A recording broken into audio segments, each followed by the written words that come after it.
हरे कृष्णा। आपके अपने चैनल अन्नू भक्ति में आपका स्वागत है। आज हम जानेंगे मई महीने का प्रदोष व्रत कब है, 28 या 29 मई को। तो इससे पहले हम ये जान लेते हैं कि ये व्रत किसको समर्पित है, किस भगवान को समर्पित है। प्रदोष व्रत भगवान शिव को समर्पित सबसे पुण्यदायी उपवास है।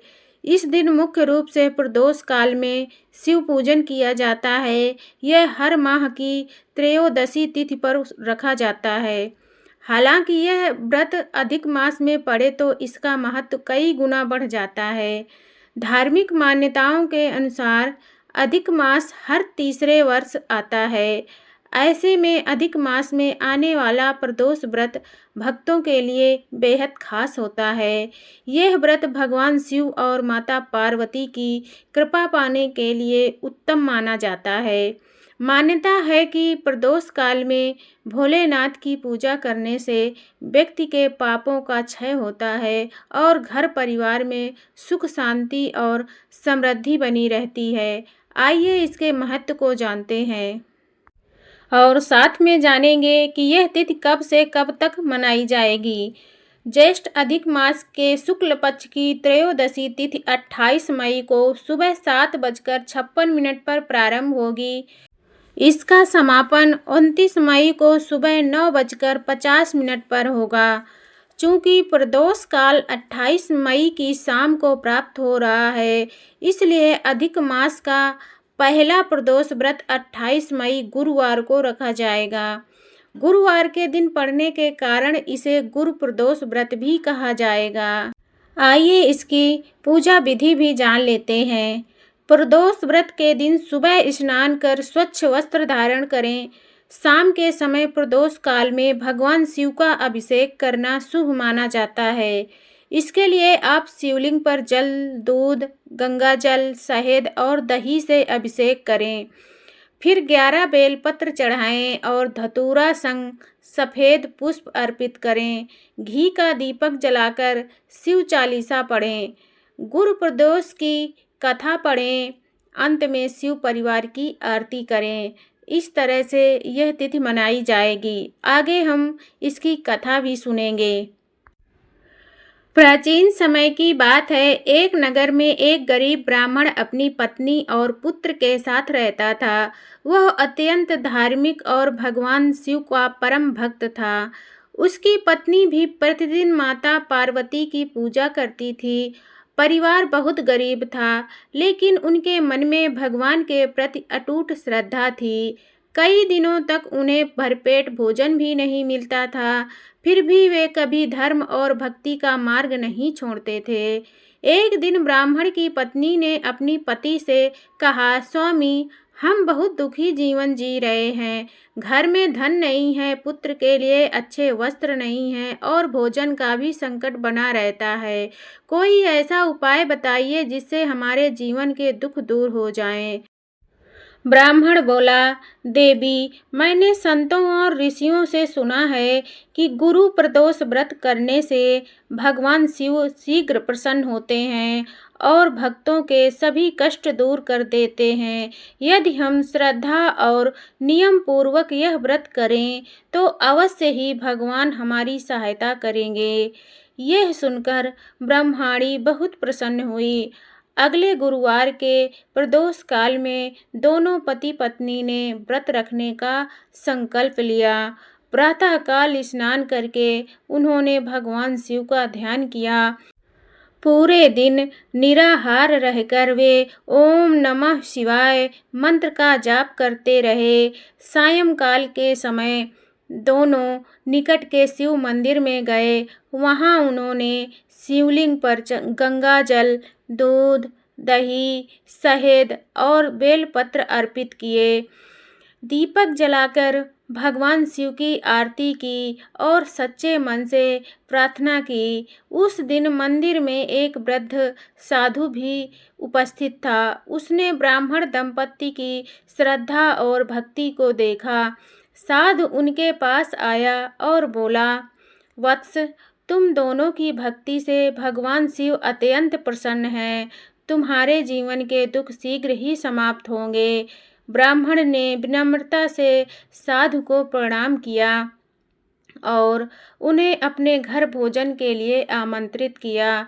घर में भोजन बहुत कम था, फिर भी ब्राह्मणी ने प्रेम पूर्वक साधु को भोजन कराया। साधु भोजन करके प्रसन्न हुआ और आशीर्वाद देकर चला गया। कुछ दिनों बाद ब्राह्मण को नगर के राजा के यहाँ यज्ञ कराने का अवसर मिला। यज्ञ सफलतापूर्वक संपन्न हुआ तो राजा ने प्रसन्न होकर उसे बहुत सा धन, वस्त्र और अन्न दान में दिया। अब ब्राह्मण का परिवार सुखपूर्वक रहने लगा, लेकिन उन्होंने अपने जीवन में कभी अहंकार नहीं आने दिया। वे नियमित रूप से गुरु प्रदोष व्रत करते रहे और जरूरतमंदों की सहायता भी करने लगे। समय बीतता गया। ब्राह्मण का पुत्र बड़ा होकर बहुत विद्वान और संस्कारी बना। पूरे नगर में उसकी प्रशंसा होने लगी। एक दिन राजा ने उसकी बुद्धिमानी से प्रसन्न होकर उसे अपने दरबार में उच्च पद दे दिया। अब उस परिवार के जीवन में किसी प्रकार का दुख नहीं रहा। एक बार नगर में भयंकर अकाल पड़ा। लोगों के पास खाने के लिए अन्न नहीं था। तब ब्राह्मण ने अपने घर के भंडार सबके लिए खोल दिए। वह प्रतिदिन गरीबों को भोजन कराने लगा। नगर के लोग उसकी दया और सेवा भावना देखकर बहुत प्रसन्न हुए। एक रात भगवान शिव ने ब्राह्मण को स्वप्न में दर्शन दिए। भगवान बोले, वत्स, तुमने सच्चे मन से गुरु प्रदोष व्रत किया है और कभी धर्म का मार्ग नहीं छोड़ा। तुमने गरीबों और दुखियों की सेवा करके मुझे प्रसन्न किया है। अब तुम्हारे परिवार पर सदैव मेरी कृपा बनी रहेगी। सुबह जब ब्राह्मण जागा तो उसका हृदय आनंद से भर गया। उसने अपनी पत्नी और पुत्र को स्वप्न की बात बताई। पूरे परिवार ने भगवान शिव का धन्यवाद किया और पहले से भी अधिक श्रद्धा के साथ उनकी पूजा करने लगे। धीरे धीरे उस नगर में गुरु प्रदोष व्रत की महिमा फैलने लगी। लोग श्रद्धा से यह व्रत करने लगे। जो भी भक्त सच्चे मन से भगवान शिव की आराधना करता, उसके जीवन के संकट दूर हो जाते। किसी को संतान सुख मिलता, किसी का विवाह संपन्न होता और किसी को धन समृद्धि प्राप्त होती।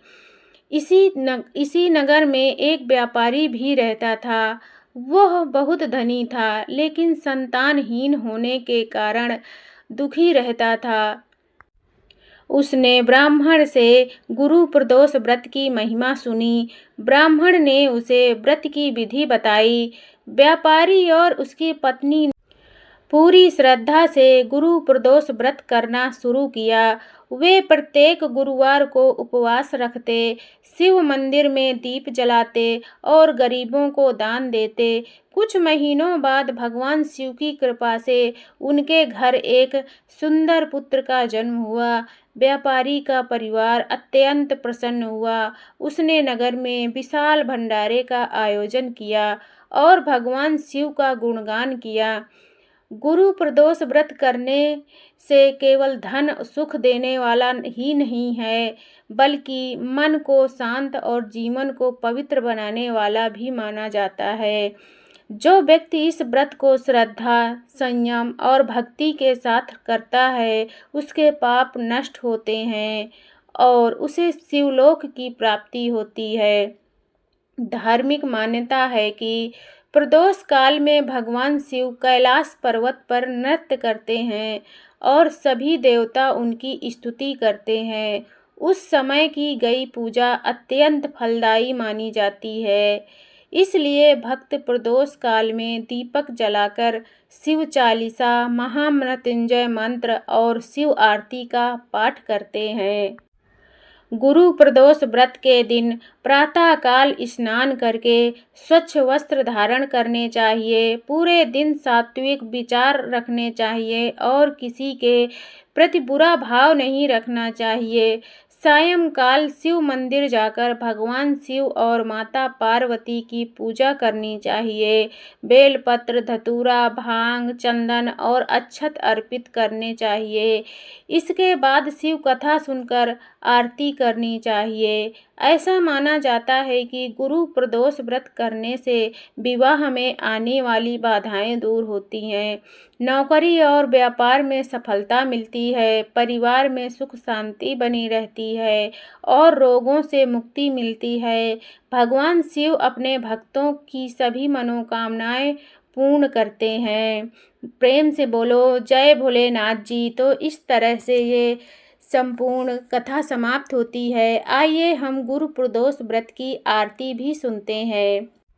ओम जय शिवी ओमकारा, स्वामी जय शिवी ओमकारा, ब्रह्मा विष्णु सदा शिवे अर्धांगी दारा।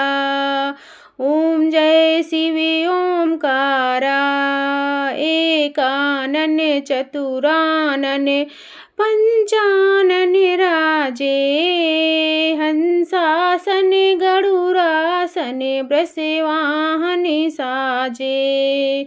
ओम जय शिवी ओमकारा, प्रभु हरे शिवी ओमकारा, दो भुज चार चतुर भुज, दस भुज अति शोभे, तीनों रूप निरखते त्रिभुवन मनि मोहे।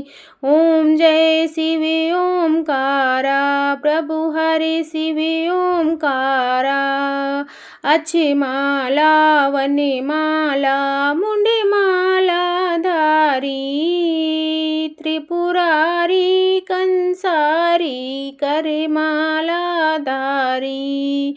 ओम जय शिवी ओमकारा, प्रभु हरे शिवी ओमकारा, श्वेतांबर पीतांबर बागांबर अंगे, सनकादिक ब्रह्मादिक भूतादिक संगे, करिके मध्य कमंडल चक्र त्रिशूल धरिता, सुखकारी दुखकारी जग पालन करता, ब्रह्मा विष्णु सदा शिव जानते अभिवेका, प्रणवाक्षर के मध्य ये तीनों एका। ओम जय शिवी ओमकारा, प्रभु हरे शिवी ओमकारा। बोलो भोलेनाथ की जय।